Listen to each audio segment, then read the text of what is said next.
Do you love learning about the South Carolina Lowcountry and Lowcountry real estate? Then you're in the right place, because today on this channel, I'm going to be introducing you to an amazing guy. His name is Captain Fuskie, and he is a captain, he's a Gullah storyteller, and he is preserving the Gullah heritage here on Daufuskie Island. And we're going to get a ride with him. We're coming out to Daufuskie Island and he's gonna show us around. It's going to be amazing. So don't go anywhere. We're getting after it right now.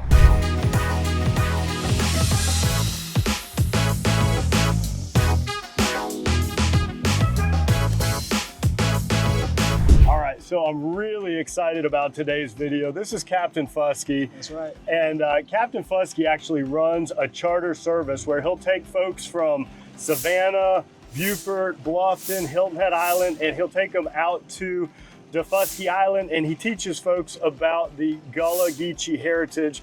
Thank you so much for taking us on your boat today. Thank you. And so let's start out at the beginning. Take us way back to like childhood. What was it like growing up on these rivers and on Daufuskie Island? Well, Daufuskie Island, you know, it's been home. We call it the first key. Some call it the shop fella, and many other different names as old age and new name. A lot of new folks came along and made, you know, new names, but we've always called it the first key. Call it first. It's home for us. And growing up on Daufuskie Island, it was all dirt roads. It was family. You know, yeah. Everyone walked past you knew you. You know, and it was, you know, if they stopped and they had a melon on their wagon, you know, they busted open, have one, and everyone had everything led back to what you eat is good for your manhood. Yeah. So if it was conch, it's good for your man. If it was That's watermelon, right. Eat the rice, it's good. You know, everything came to that, especially with the older guys, you know. So it was an honor to be able to grow up out here on the salts. You know, my granddaddy did trout lines, he did crab, and that's why this vessel here is named Set Wake D12. The website in the company is setwake.com. And that's because, you know, when you graph and you setting, and if you look behind as we rock and roll, it's a weight. I ran the woods and I ran the, you know, these rivers from each and every cut, and you always told me, you know, these rivers belong to you and this woods belong to you on this island, so you should never get lost. Yeah. You know, whether moonlight or dark, you should never get lost. So a lot of people that watch this channel, they're from New York, New Jersey, Ohio, Pennsylvania, California. We've had people from, you know, other countries watching it. Nice. They may not be familiar with the term Gullah or Gullah Geechee. Can you give us just an idea what that means? Well, most of the people that was on like these sea islands went by Gullah. And the Georgians was Geechees. Okay. And the Gullahs, we all the same. We related, cousins, family. The Gullah folks, we just talk a little faster. Okay. You know, we gotta, you know, just like if sometimes you hear some of the folks up in Charleston, New Orleans, all of them have their different little twangs, just like us. You come from the island, the Gullah folks spoke a little faster. The Geechees, theirs a little bit slower, but we all the same, you know. It just depends on where they were at in that time of that part of life, whether it was plantation era, they live there now, so that's why I always tell people, you know. So Gullah, they're the descendants of the formerly enslaved West Africans that were brought to the South Carolina and Georgia area to work against their will on plantations. And then after the Civil War, a lot of those folks stayed here. And this has been their home for many, many generations. I mean, so you're talking about the 1600s. Yeah. You know, 1600s, like I say, 1619, they came into Virginia, and probably sooner than that, just recorded, you know, time. And post-Civil War, they assisted in a lot of different civil wars, and from the Charleston, the Carolinians on down to the Jacksonvilles and on around, some made it down to St. Augustine. St. Augustine actually had, long as they had worked at San Monica, little area down there, and they convert to Catholicism. They that was like a freedom of refugees for some of them. So everybody didn't always go to North for freedom. So some stayed in the area, and then after the, you know, Civil War and a lot of things started to change, they came back to these islands or stayed a long way. We bought the rice, we bought the cotton, the Sea Island cotton, and as you know, from that came like indigo blue, and so the Gullahs gave you a lot of rhythm. We bought a lot of rhythm from the architects of some of the home building, your shrimp and grits, your conch stew and grits, your rabbit and rice and everything nice. Gullah folks, we gave you that, you know. We gave you the culture. We gave you culture. Absolutely. I've been to the Gullah Festival on St. Helena. Of course. And I mean, incredible art, incredible storytelling, incredible food. They actually had their own language of sorts. I mean, it's very rich culture. So your roots run really deep on the island. We did. And I love it. I'm 8th generation Gullah. Descended of the Fuskie Island, South Carolina. I just tell them it feel good. So I you know, if they say the S could be water, my chest like Superman, and I just take it off the Simmons and put it on my chest, you know. Let them know I'm next up, you know. I'm gonna keep the torch burning. And I think that, you know, now my granddaddy, he's going home. So I gained another angel, but he taught me a lot along the way. So I love it. Cool. Yeah, I love it. All right, so what was the light bulb moment that went off in your head when you decided, I want to start teaching people about the Gullah culture and taking them out to Daufuskie Island? How did you make that decision? How I made that decision? I was hunting one day, me, my daddy, and my uncle. And I was coming back, and I asked this guy, I said, he's a good guy, Richard English. And I said, I want to do that. He said, you sure you want to do that? I said, yeah. He said, well, if you come tomorrow, you got the job. Okay. I said, all right. It was Hague Point. I went into orientation, and it was a lady, she was from Charleston. I don't know if she was originally from Charleston or not, or somewhere else. And she was giving an orientation and telling us about Fuskie. And when I started listening to her, you know she was full of it? I was furious. You're like, you don't know what you're talking about. I was like, my grandmother didn't say that. But you know, I was listening, and I said, man, this is crazy. And then I did my time there, and then I started seeing other folks come to the island. And they'll pass the house and they'll point, and I was walking down the road one day hunting, and then I overheard them telling folks about the island. Another guy that was coming to the island, another captain from another company. And they had a golf cart full of folks. And they was telling them about Fuskie and just pointing and talking about this. And I was like, that's a bunch of lies. Uh-huh. So I was like, you know, if the story is gonna be told, I can't go tell Dominican history, Haitian history, Jamaican history, and all that stuff. Or I can't even tell you about your life. You could tell me about your life. So if the truth got to be told, you got to be told by the real and the original people. Yeah. The people that actually, I don't know it all, but amongst my time, I know what I know, and I know what I've learned from my grandmother, my grandfather, my great-grandmother, which was Lily Simmons, Geneva, my uncles, and I listened to them and been around the campfires a lot, listening to my other uncle growing up, and he could tell me different things that have existed, you know. So that's what got the fuel burning. And I've always loved just being on the salts. I've always been a people person. So I always just, you know, I had a friend girl one time, she told me, she said, man, this is you, this your calling. Yeah. And I was just telling her, I said, man, I got to do this. You know? So when you were first getting started, what were some of your biggest challenges? Like, what did you face? You got a beautiful boat here, you've got a great setup, but what were the early days? What were the challenges? Being a minority. Okay. When the days when we actually worked the waters, when I say we, I mean the Gullahs. Uh-huh. You know, my daddy was named after his uncle. His granduncle, which would be my grandmother's brother. He was actually, his life was taken from him due to jealousy because he was a good oyster picker. And my daddy was named after him, so my dad don't like his name, but because he didn't like the story that was behind it. So with that, it was a lot of Gullah men and stuff that was on the waters at one time. Now you look around, every boat past us don't look like me. You only see, and I'm so noticeable. So it's a lot of tapes that you go through. If you can't do that, you can't do this, you can't do that.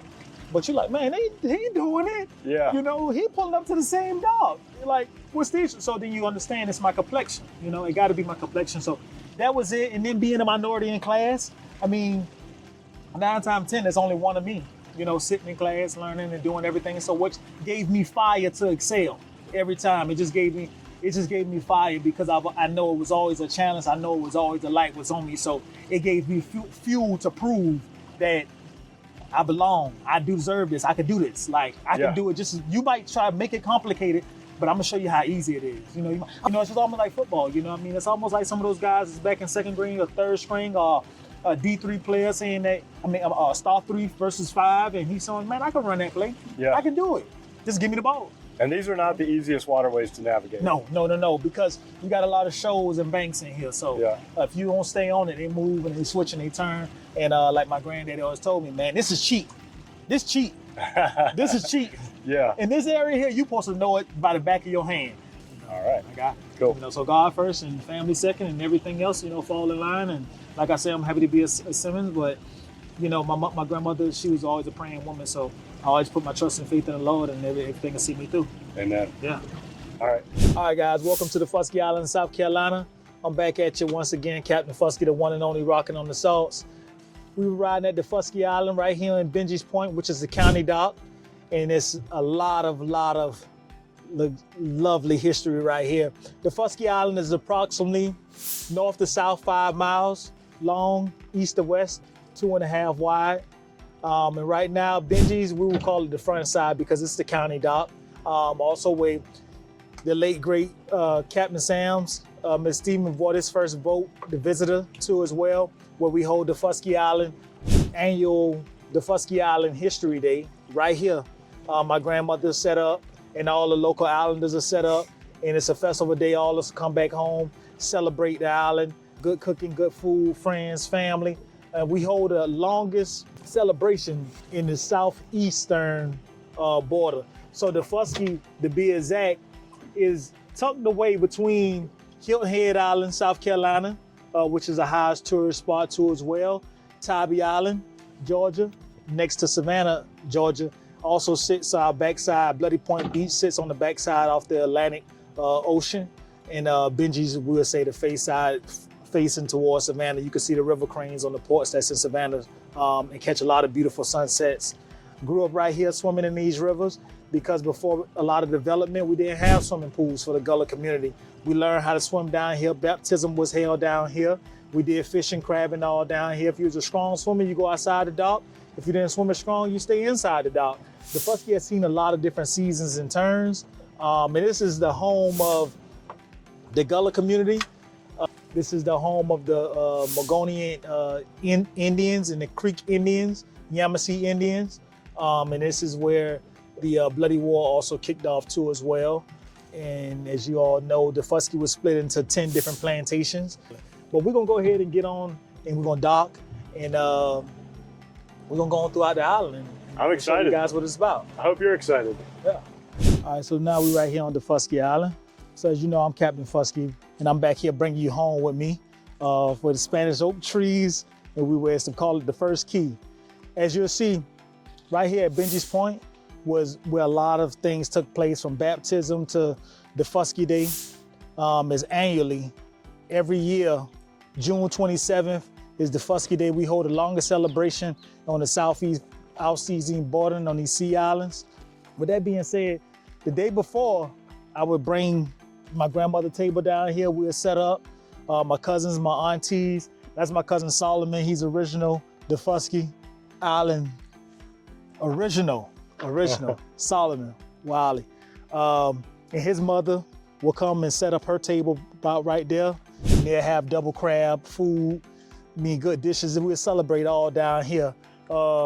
His father, which was the last one, he just passed a few months ago, kept his boat right here on the bank. My Uncle Bra, we call him my Uncle Bra, along with my granddaddy and many other guys that have gone home too as well. We swim and did baptism and all down here.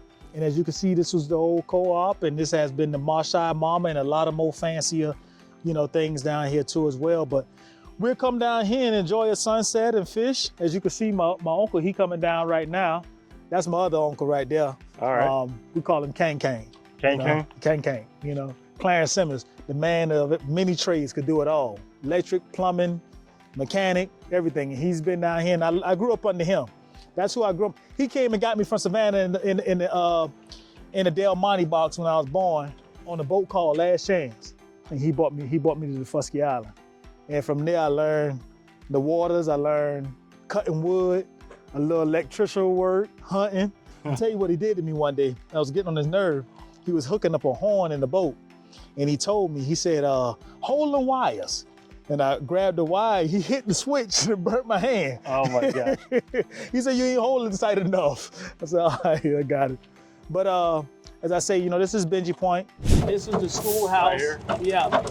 And it's done been the county house, it's done been the county, it's done been a library, it's done been many different things. But it was built for the two little white kids, the Burns, and they come and get education. Teacher that came over, they paid them $17.86 to teach per child. The Gullah kids, they basically paid them like $1 and some change per child to teach as far as education. But this was in a separation because they went here and the Gullah kids went on the other side, went to the other school. As you can see, man, in 2025, it's beautiful. Because now we walk, we play, we got family, we do cookouts, we do the bus stop and Copper Road together. So, just change, progression that we've made in life. So that's beautiful. Talking about change, you as a captain, I know we talked about some of the struggles, when you were becoming a captain, but now you've become a captain, storyteller, kind of, I guess you could say a steward of the Gullah culture. Mm-hmm. How has that changed you as a man? It made me really appreciate those that paved the way for me. Yeah. Those that bridged the gap, bridged the struggles, and learning their history, which becomes my history. It made me really appreciate them, because those folks they had it hard.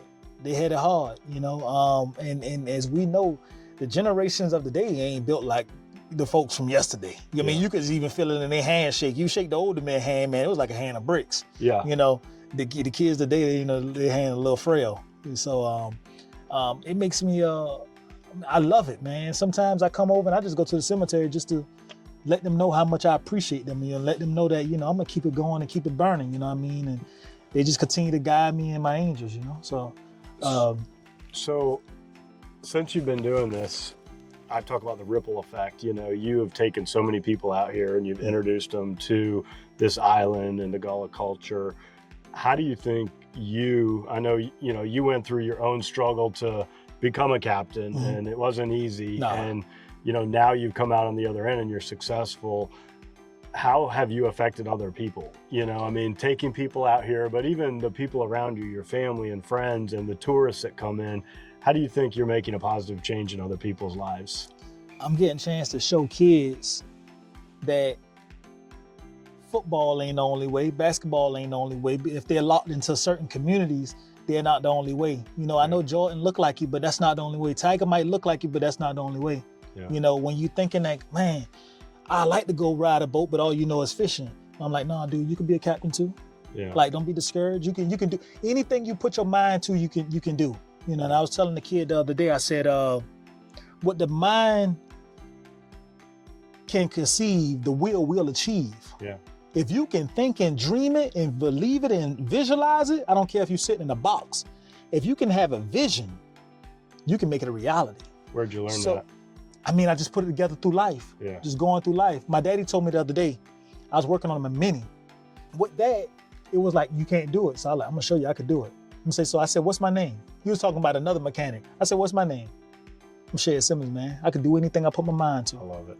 So with that, also being able to meet other folks from around the world, Ohio, Wisconsin, California, no matter where they come from, I get a chance to bring them to my table. Yeah. How do you think that gumbo. How do you think that affects them? I think it makes them get an insight of, it's one thing hearing it from another person, but being able to come to hear it with a person that's open to share from the community, from the Gullah community, and be able to not go commercial with it, but give them the authentic of it. It's like, wow, man. I ride with folks and they're like, man, I'm gonna talk to you. If I can talk to you over the motor, if I can take you and walk you through, take your shoes off, man. I'm gonna let you feel it. You gotta feel the energy. You gotta, when you walk these dirt roads, you gotta feel the energy that runs through this island.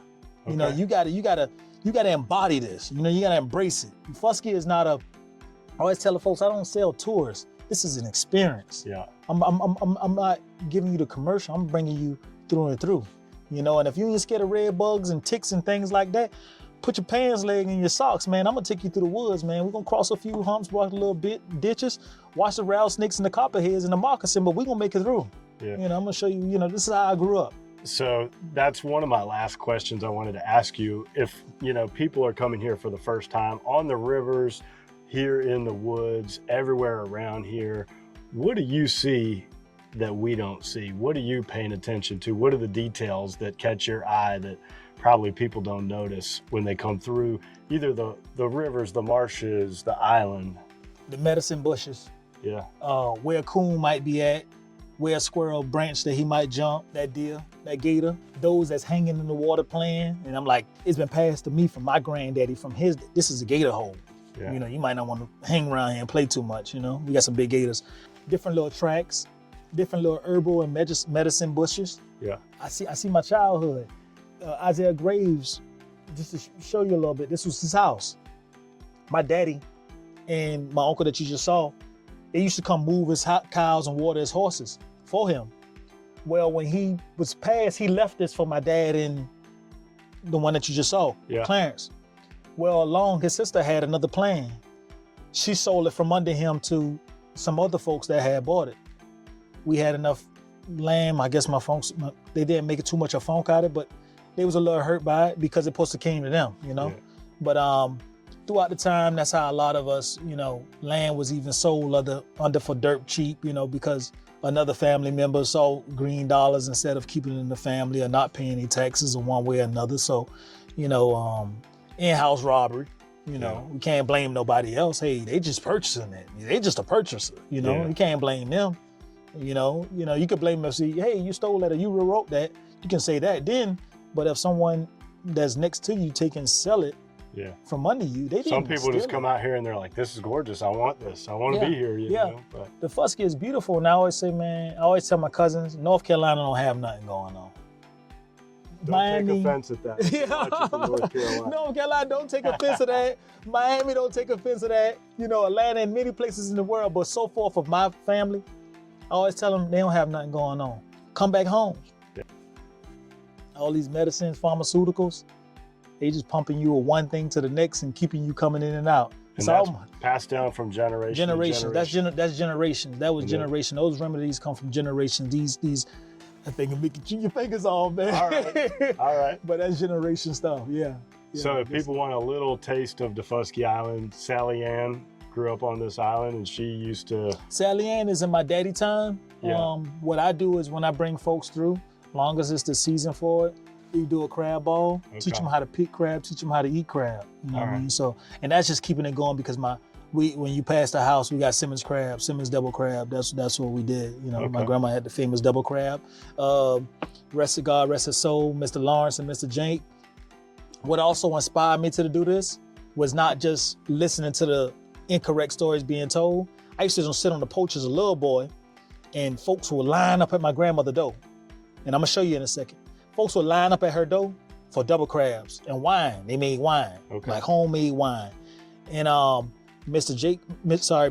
Lawrence used to come past with a bus full of people, you know, and just talking about Fuskie, telling them about Fuskie. So I always say what I'm doing ain't nothing new. I'm just following the steps of my forefathers. That's all, you know, and I admired them, you know. awesome. So I was that little kid that ran behind these footsteps. Now, I'm just continuing to walk. That's all. You're doing a good job. That's it. Thank you, sir. This here is 97 Benji Point Road. This is where I grew up at. This is where I grew up right here in this blue house. I grew up on that porch, picking crabs, shucking peas, watermelon, all that. We had a fig tree right here. I ate many days and slept many days right here inside that house. That was my grandmother, my uncle. And I grew up, like I say, playing kickball with my cousins that had come from the other end of the island, right here on this end too as well. Right now, we're on the south end of the island, but I grew up right there playing golf. My cousin would bring a milk cart full of little golf balls, and I just hit golf balls all day. You still golf? I still go and play every now and then. I still go. I ain't Tiger, but you know, I can make my way around. I can make my way around. All right. Kickball, baseball. You know, right here. You know, my cousins would play right here. Coming over this dirt used to be a whole lot more boggy. And we used to ride bicycle, and I couldn't tell you how many times I fell off a bike trying to learn how to ride in these dirts. But after a while, your legs get strong. You know, you learn how to navigate. We ain't have street lights, so me and my uncle that you saw just called Clarence Terrell, my other cousin, So my granddad leave from him and go get some whiskey. Every now and then he'll tell me, hey, let me see how fast you can go get it. And I take off and he'll say, I'll time you. And I try to beat my time every time running, go get his whiskey and fly back, you know? So you were saying too that, well, I saw on your website actually, that and we don't have to do the whole story, but the scrap iron drink that Daufuskie's famous for is named after your grandfather. Right. Can you tell them that quick story of how that came to be? So my grandfather, he was a moonshine runner, a whiskey guy. He had a lot of different stills throughout the island. Sometimes the wardens would come and break their stills down, then he'll build another one somewhere else, and he'll take and load his boat up and run it to Savannah, you know. But in the process of that, he would cover it up with, you know, different scraps and stuff like that. Scrap iron. Yeah, so he'll cover it up. So with that, that was to disguise what he was really moving in boats, you know. And it was a lot of whiskey runners around, but my granddaddy, he was a guy of all trade because he had a bunch of kids, you know. So he trapped, you know, mink, otter, sold skin, sold crabs, sold whiskey, wine, crabs, everything, man. Ran boats, you know. My granddad was a guy by all means, you know, the family had to eat. So that was his thing, you know, wild game, you know, that was his thing. So if you come to Daufuskie Island and you get a scrap iron drink, I want you to remember that story. Yeah. So it comes from a lot of the older folks and what we really did. And of course, it's not gonna be the gasoline that they was drinking and made at one time, but you know, it'll get you there. I've tried some homemade moonshine here in the Lowcountry. It'll get you there. Cool. And that's it. You know, this is where we grew up. I grew up plowing that field over there, moving cows, chickens. Me and my brother, my grandma used to order beautiful roosters and chickens by the cases. And me and my brother, we'll run chickens down and catch roosters, and we have little cockfights, you know, different little entertainment. You had to learn how to entertain yourself around here, you know. So if it wasn't running, trying to, you know, jump on the back of a cow, you know, if the cow don't buck you or break your neck or butt you, you know. You know, sticking our hand in the hog pen, trying to grab the hog tail, you know. You bored, you come up with things, but it's country. It's country. You start learning that hog got some blades hanging out his mouth. You better stop. So that's what that was like. Thanks for showing us this. Yeah, definitely. If you want to know everything there is to know about the South Carolina Lowcountry, whether it's Bluffton, Beaufort, Hilton Head Island, or Jasper County, then subscribe below and tap that bell for notifications so you'll be the first to know every time I drop a new video. My name is David Simcox, host of this channel and a local real estate agent. I get calls and emails every day from people just like you looking to make their move here, and I absolutely love it. So whether you're moving in 3 days, 3 weeks, or heck, even 3 years, give me a call, send me an email, shoot me a text, or you can always book a Zoom call by going to lowcountrylifestylesteam.com. Now, without further ado, let's jump back into the video. This guy here is one of my favorites, Chase Allen. He moved to Fuskie when he was probably like 23, 24 years old. And he bought his first chicken from my grandmother, first live chicken, didn't know how to clean a chicken. So when he bought the chicken from my grandmother actually gave him the chicken. And he was like, no, Ms. Janie, I gotta give you something for it. So he gave my grandmother a few dollars for the chicken and so forth. Like then he realized how he gonna clean the chicken. So my grandmother, I was like, all right, she took the chicken, wring the chicken neck, cleaned the chicken, balled them off, and gave the chicken back to Chase. Like I said, Chase is one of my favorite because he's with the older Fuskie folks too as well. So I remember him as one of the ones really being around. And he started this ironfish. Okay. And he done, you know, like I say, he moved here.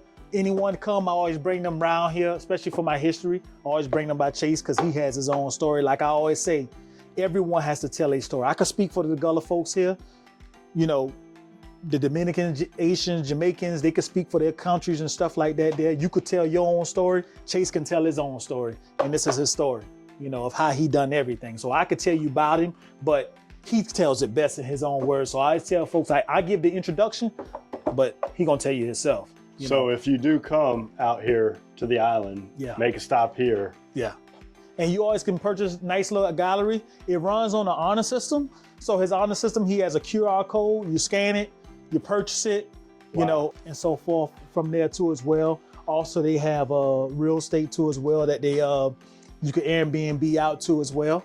and this is his stuff. So like I say, Chase is a great guy. You know, I call him family, you know, because he's been around just that long. He been around. He was one that came to the house and been around. So I could say, you know, I consider him like family. I remember coming to the kitchen and so forth. So you come here, you scan your QR code, you write your name down, you make your purchase, shirts, hats, etc. Of course, if you want to rent property too as well, we set weight. When you visit Daufuskie Island, South Carolina, visit setweight.com.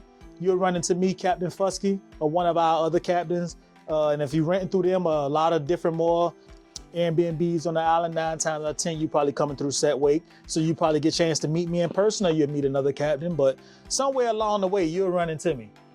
And we share Fuskie with you, and we're gonna take you through. We never had vehicles that new on the island. Where? That GMC, that 2500 that just passed us? Yeah. Never had vehicles that new on the island. I didn't know that. Well, I knew there was exceptions, but I didn't think there was really hardly any vehicles we never there. know. It was little golf cars, little 4-wheelers, little dirt bikes, things like that. That was on the island. But this is the First Union African Baptist Church. My grandmother served. My uncles, was deacons. Ladies enter through the right, men enter through the left. Sometimes y'all have to, give my grandma. Sometimes I get caught up in my words. Sometimes my words run together, so I have to slow down so others can understand me. So yeah, this is the church, man. This is where we come. Sunday service, 10 a.m. And y'all come in. You gotta come get your blessings in case you don't make it to church on Sunday. God is a staple of your life, you know what I mean? I love this. You gotta always come and get your blessings, man. My grandmother, she was a praying woman, and she kept that church music on Monday through Sunday, all day long. How long has this been here?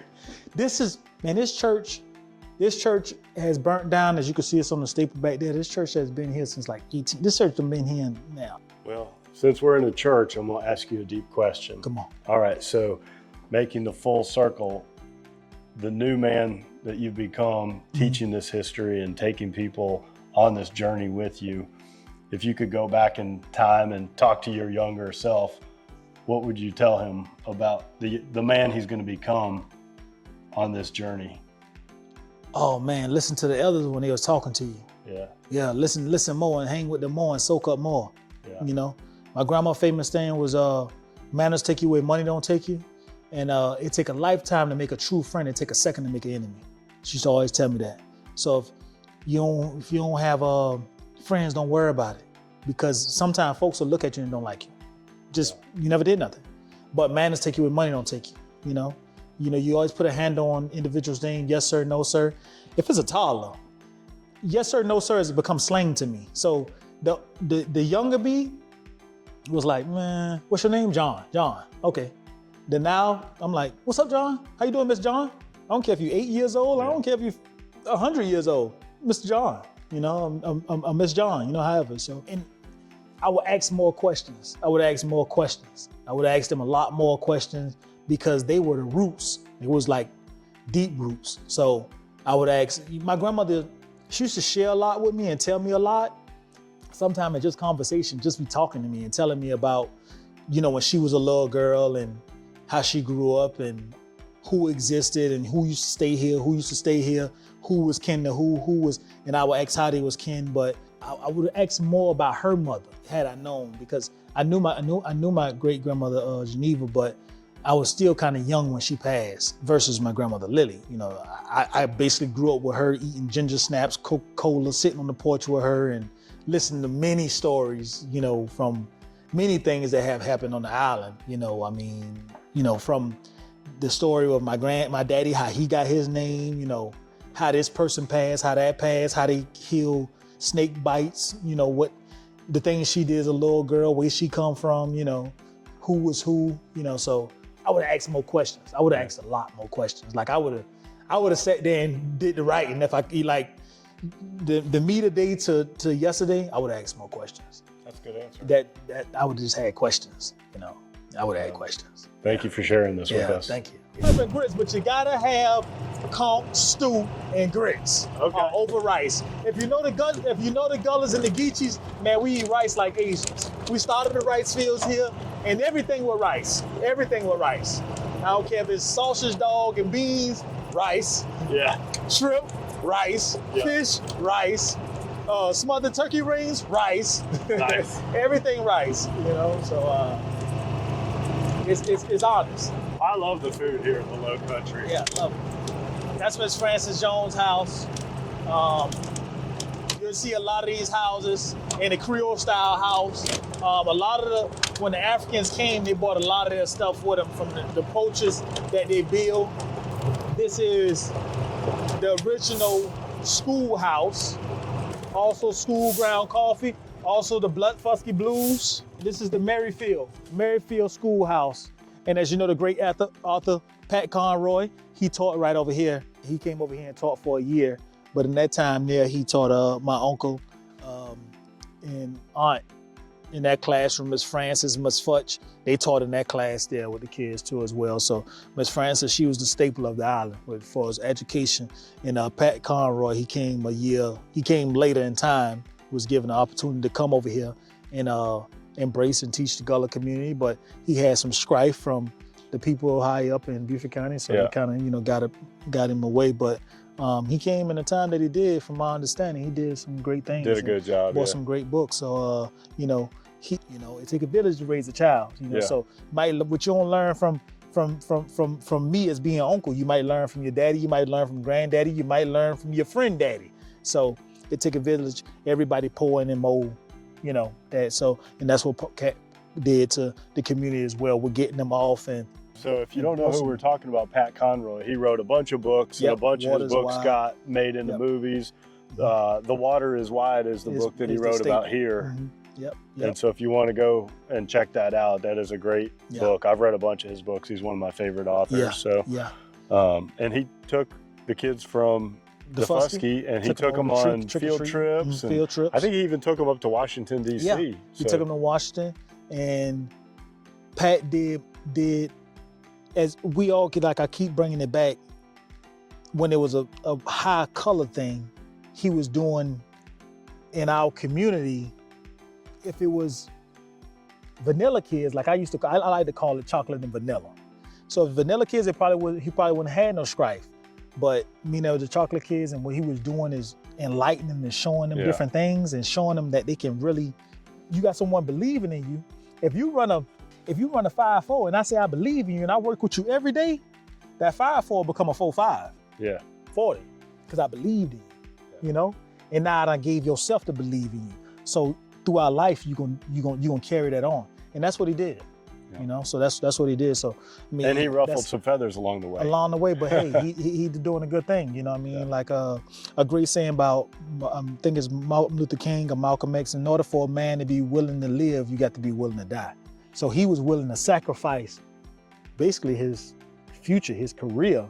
Yeah, he was a rebel. Yeah, he's a rebel. So I've read a bunch of his books, and he liked to piss people off on purpose. That's what I love about him. But it was his way. He did his thing. He had a big heart. He did well. He did well by the Islanders. So cool. That's a part of Fuskie history. The Fuskie Blues, you go in here, they teach you about the indigo dye. And so forth like that, and that's how they do it. School ground coffee, I bring folks past there too as well. This is Merrifield Cemetery. This is one of the 6 Gullah cemeteries. As you'll notice, all this are always buried towards the water, where we believe our souls be at rest. We go back to Africa, and always our heads to the east. Just my cousin, she's to the west because she's Islamic. But all this here is a lot of friends and family, right here. And as you can see, we can always overlook and see Palmetto Bluff right there, Bluffton. Probably a all joys on the other side. But as I always say, as you notice, my grandmother was a Bryan before she came a Simmons. So this is it. This is my granddaddy. That's my great granddaddy and grandmother right there. But this is my grandmother. That's my granddaddy. That's my cousin. She was a couple months older than me. September. She was older than me. That was Clarence, the only child. Grew up with her, playing with her. And so at the church, when I come to church if I come to church service on the island, I always come back by here and pay my respects, say my prayers, talk to them for a while. And when the time comes, I'll come lay next to them, I don't need to go in no fancy cemetery or another place.